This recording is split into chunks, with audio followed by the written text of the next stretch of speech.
A cada 38 minutos, um homem morre em decorrência ao câncer de próstata no Brasil. Esse dado foi divulgado pelo Instituto Nacional do Câncer, o INCA. O número é alarmante e, de acordo com os especialistas, o grande motivo de tantas mortes é a resistência do paciente em realizar o exame do toque. Mas qual é a idade ideal para começar a fazer os exames? Quais são os sinais de alerta enviados pelo corpo? A possibilidade de cura? Os tratamentos disponíveis? Essas e outras perguntas serão respondidas agora pela oncologista Alícia Miranda e pelo urologista José Tadeu. Eu sou Patrícia Batestin e esse é o Diálogos ES Brasil.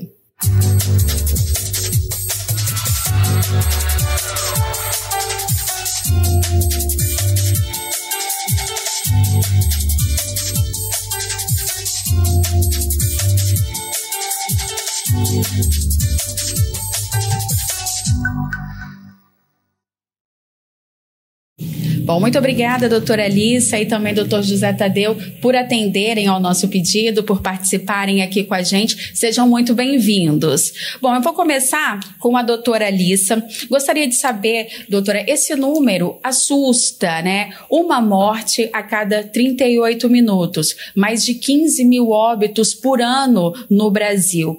Por que esse câncer se torna tão fatal? Patrícia, antes de começar, obrigada pelo convite. O câncer de próstata, ele tem esse aumento, esse dado alarmante em relação à mortalidade, principalmente porque os homens buscam essa procura pela saúde, na verdade porque eles não buscam essa procura pela saúde, e principalmente porque o câncer de próstata ele é um câncer assintomático. Então, ele tem por característica ser um câncer mais silencioso, mais indolente, né?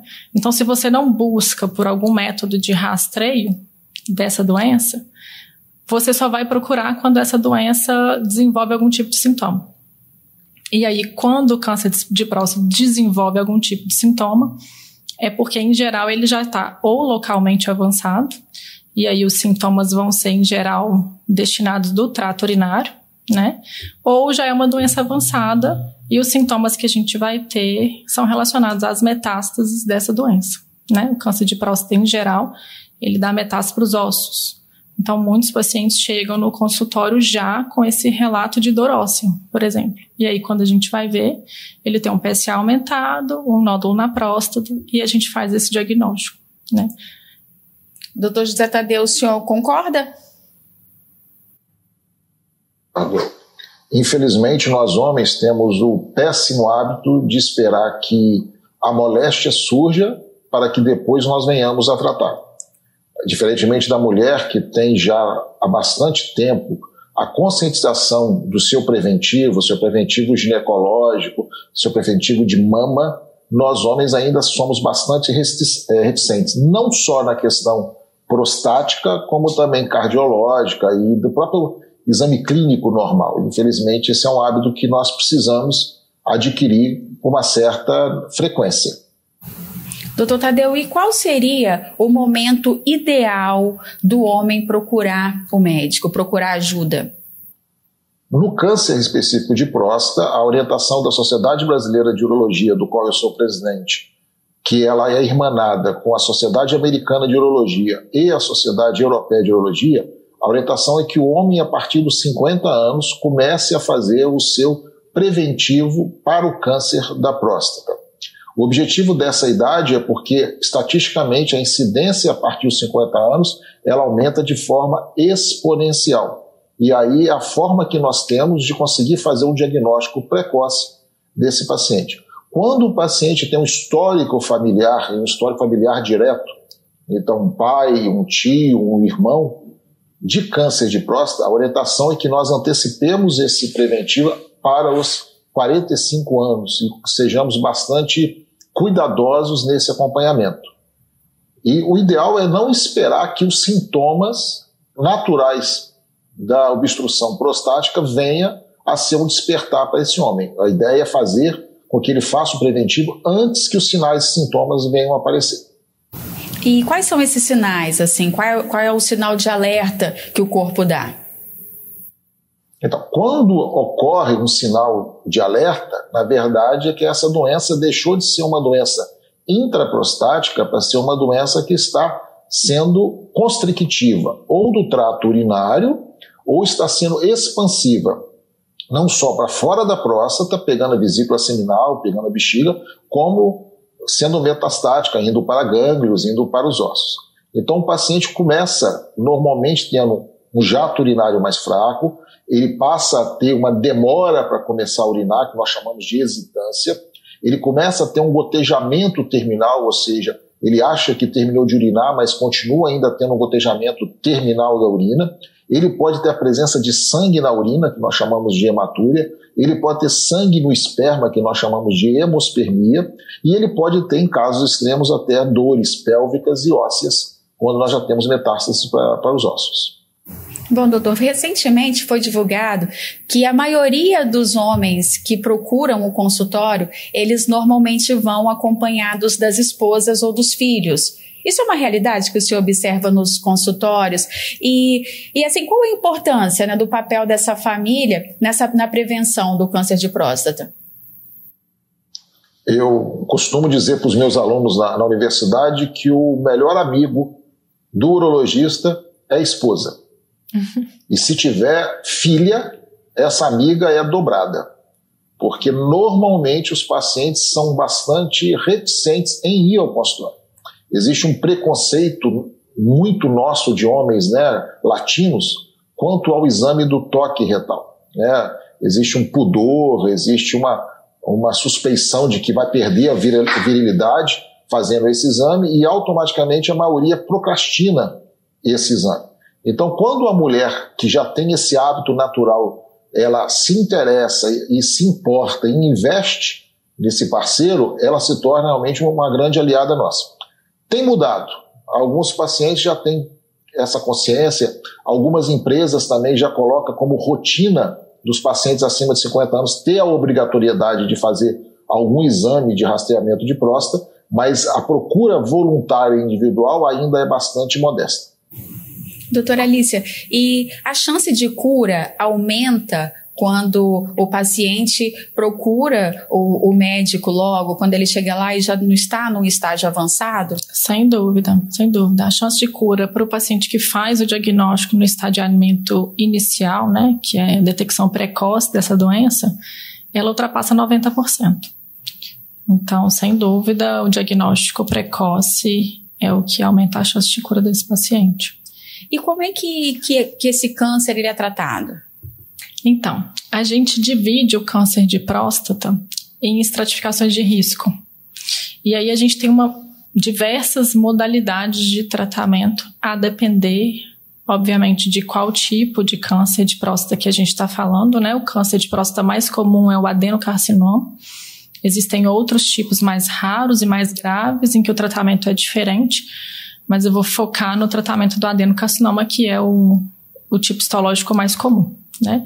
Então, a gente estratifica essa doença em fatores de risco. A gente vai de doença de muito baixo risco para uma doença de muito alto risco, né? E aí, o tratamento é basicamente cirurgia para as doenças iniciais, que é a prostatectomia radical. Nos estágios mais avançados, a gente pode discutir fazer hormônio com radioterapia, só radioterapia, e nos estágios mais avançados, a gente faz um tratamento com hormonioterapia, né?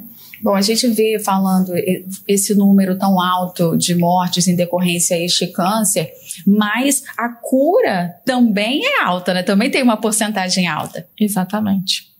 Por isso que essas campanhas de conscientização, e mais importante do que a conscientização é a informação, porque eu acredito que a partir do momento que você entende que uma doença que pode ser detectada de forma precoce, que é muito comum nos homens, principalmente na nossa população em que a gente está vendo uma expectativa de vida mais aumentada e que a gente tem como fator de risco mais importante a idade, né? Então, quando a gente fala de uma campanha que conscientiza e informa que existe uma chance de cura de 95%, acho que isso faz com que os homens com que a população se interesse em buscar por esse tipo de prevenção. Né? E fora, né, o exame, existe alguma forma da gente prevenir? Existem hábitos que podem diminuir as chances de desenvolver esse problema? Sem dúvida. A obesidade é um fator de risco importante associado não só ao câncer de próstata, como a outros cânceres também, mas em especial ao câncer de próstata. Então, hábitos de vida, sedentarismo, alimentação, evitar alimentos processados, tabagismo, álcool. Todo esse hábito de vida, ele é importante para a prevenção do câncer de próstata e de outros cânceres também. Bom, durante o mês de novembro, nós falamos muito, né, sobre prevenção ao câncer de próstata, não só a este câncer, mas também a saúde masculina em geral. Mas prevenção e cuidado deve acontecer de janeiro a janeiro, não apenas em novembro, né? Com toda certeza. A prevenção, ela é a vida toda. Doutor José Tadeu, se o senhor pudesse dar um recado, dar um alerta neste mês de novembro, o que o senhor falaria para os pacientes? Vou falar para os homens aquilo que eu falo no meu consultório. Nós homens temos um cuidado muito grande com os nossos carros. Levamos eles para as revisões, fazemos todas as mudanças e ajustes necessários para o nosso carro ficar 100%. O nosso corpo também precisa de ser feito uma prevenção, um cuidado. E esse cuidado vai pelo câncer de próstata, os outros cânceres todos que nós temos das outras áreas, lembrando do câncer de pulmão no tabagista, a questão da obesidade, a questão da diabetes, a questão da hipertensão arterial, porque a doença que mais mata não é câncer, é infarto e AVC. Então a gente precisa ter esse olhar, porque o homem precisa de um clínico, de um geriatra, se ele tiver acima de 65 anos, ele precisa ser cuidado. O preventivo prostático é nosso, da urologia, mas esse homem precisa de um cuidado com um olhar clínico. Então ele precisa ser cuidado do coração, ele precisa ser cuidado da sua diabetes, ele precisa ser cuidado da sua hipertensão, para poder conseguir atingir a longevidade que todos nós queremos. Doutora Alice, e o que a senhora deixaria como alerta para a saúde desses homens? Eu acho que eu sigo essa linha também, né? O nosso corpo é a nossa casa, né? Então, a gente precisa fazer aquilo que cabe a gente, né? Sem terceirizar muito o que a gente não tem controle. Então, acredito que o que a gente pode fazer para a nossa saúde é o que a gente deve fazer. Então, evitar hábitos de vida como processados, álcool, etc., e cuidar da nossa saúde, fazer os exames de rastreio para prevenir ou detecção precoce dessas doenças. E vencer o preconceito também. Por favor, sim.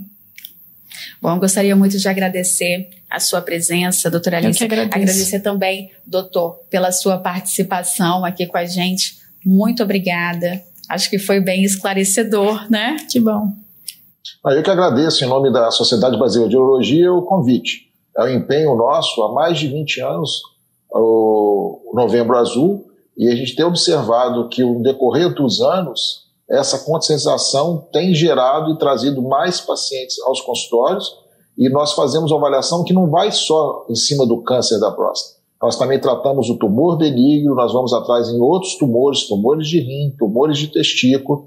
Nas mulheres, as incontinências urinárias, nós acabamos dando essa assistência maior com essa divulgação. Então eu agradeço a oportunidade aí de estar falando com vocês.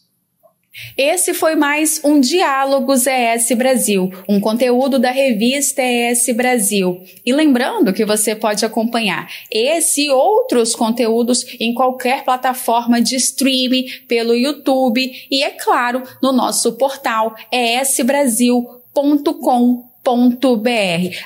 E não se esqueça de acessar também as nossas redes sociais. Muito obrigada pela companhia e até a próxima.